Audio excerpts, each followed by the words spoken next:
Lakers got Denver coming up tomorrow. What do you make of Denver? I don't, I can't really figure them out. And I know the Lakers, and I'm not trying to put too much stock in the game on Friday night where the Lakers played nobody. I mean, you and I could have got 12 minutes each in that game.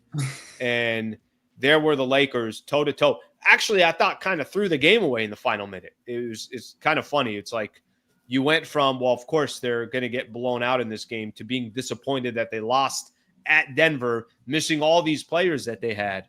And then Denver loses a game at home to the Wizards. And then they come back yesterday without Nikola Jokic and Jamal Murray. They beat one of the hottest teams in the NBA, the Golden State Warriors, on the road. What do you make of the Denver Nuggets? I mean, let me play a hypothetical. If the Lakers and the Nuggets, both teams are healthy, suit up for a 7-game set in the playoffs, who do you like between those two teams?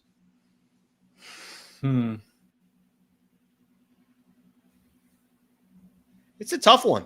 I kind of find myself, it's kind of, Kobe, I'm going to sound like a typical, with a Laker lens on. I think I'd lean towards the Lakers. I don't blame you. Something's missing there.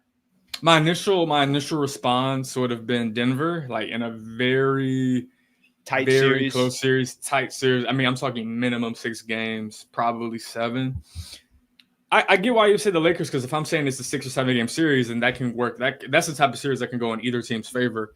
I'm having a hard. I'm honestly having a hard time making out what Denver is this season. I think they're a good team, a really good team. I don't think they're a great team, and I think that's the difference between what we saw from them 2 years ago, or even what they were up and down with last year versus this year.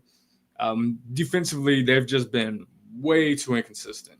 Just way below the level that you need to be a championship team. And I understand that, sometimes when you win the championship, you feel like you can turn it off on and off. I just think that their personnel is not as good either.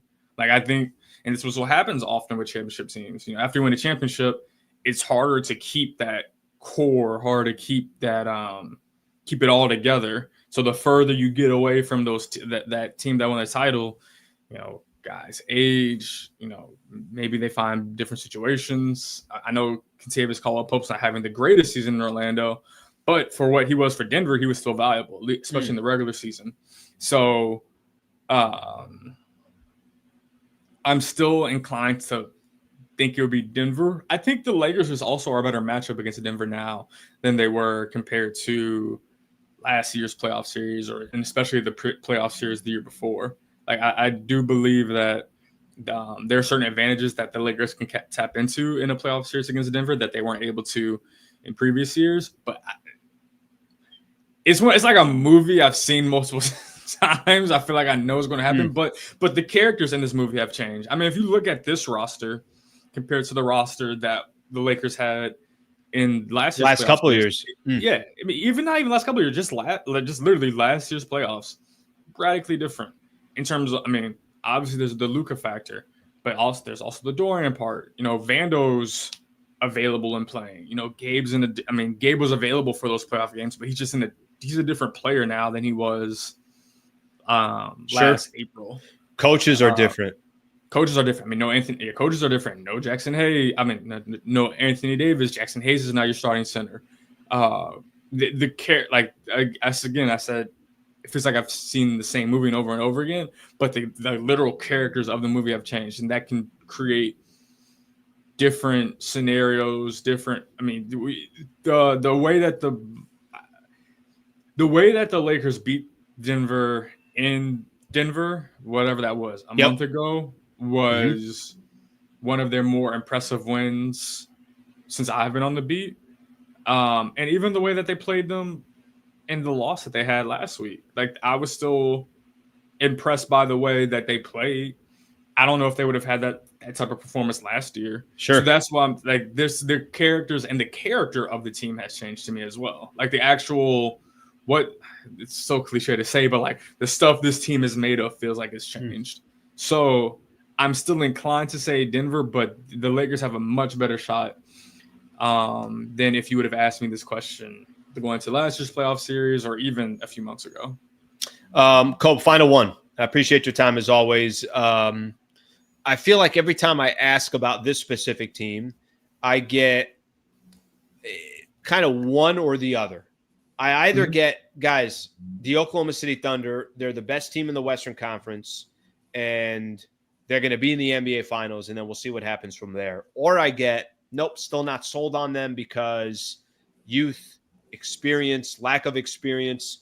Where do you sit on the Oklahoma City Thunder? I think for me, that script is starting to change.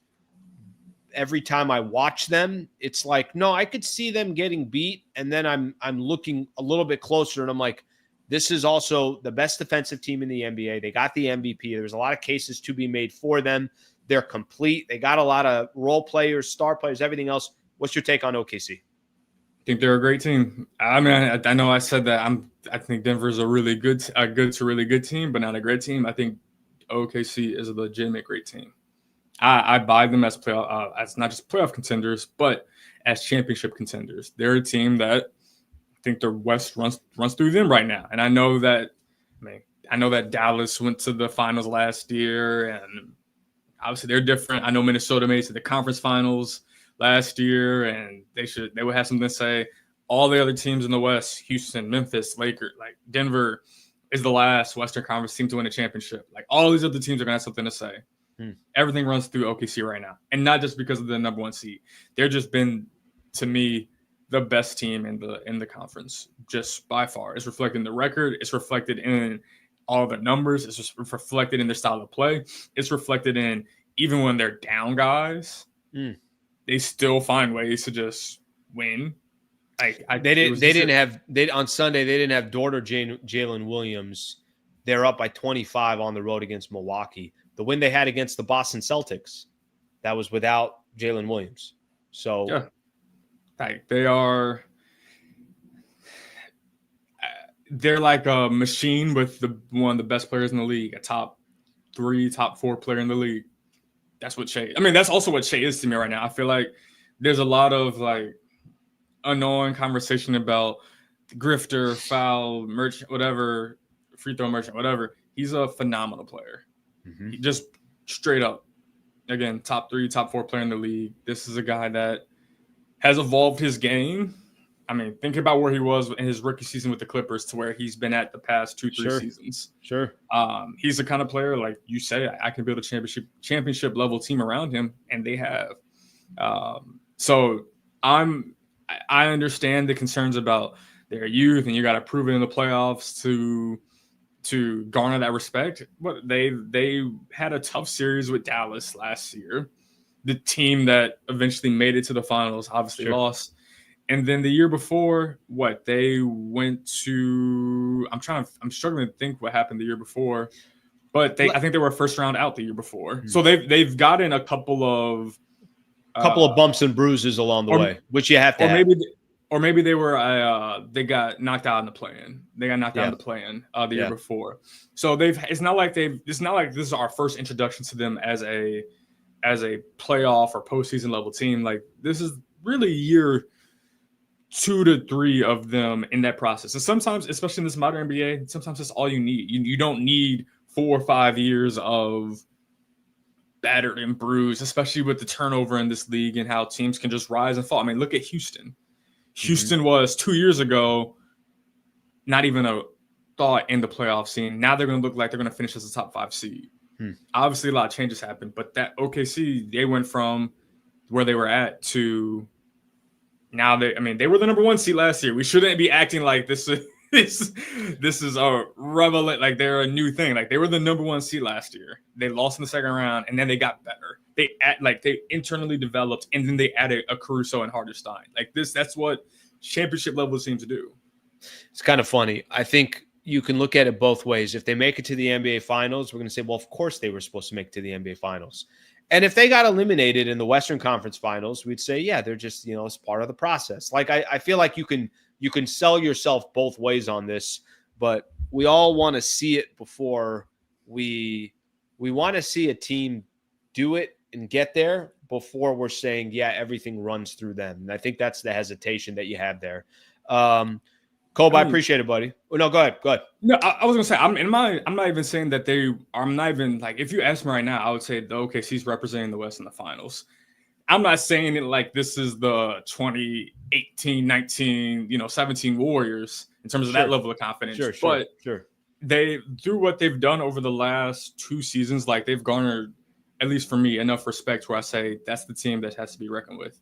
Like, I think the Lakers could beat them in the series? Yes. Denver would have something to say. It wouldn't. Minnesota would definitely have something to say. Like, these are teams that the Warriors, they can compete with them, but I mean, to me, the Thunder start off with the advantage. So that's where I sit with the Thunder. I think that they need to be taken a lot more seriously in terms of, like, I would be surprised if, to me, the Western Conference Finals is the minimum that they need to reach. And honestly, a team with that profile in terms of the wins, statistical record, all of it, that's a finals team. But at least the Western Conference Finals at minimum.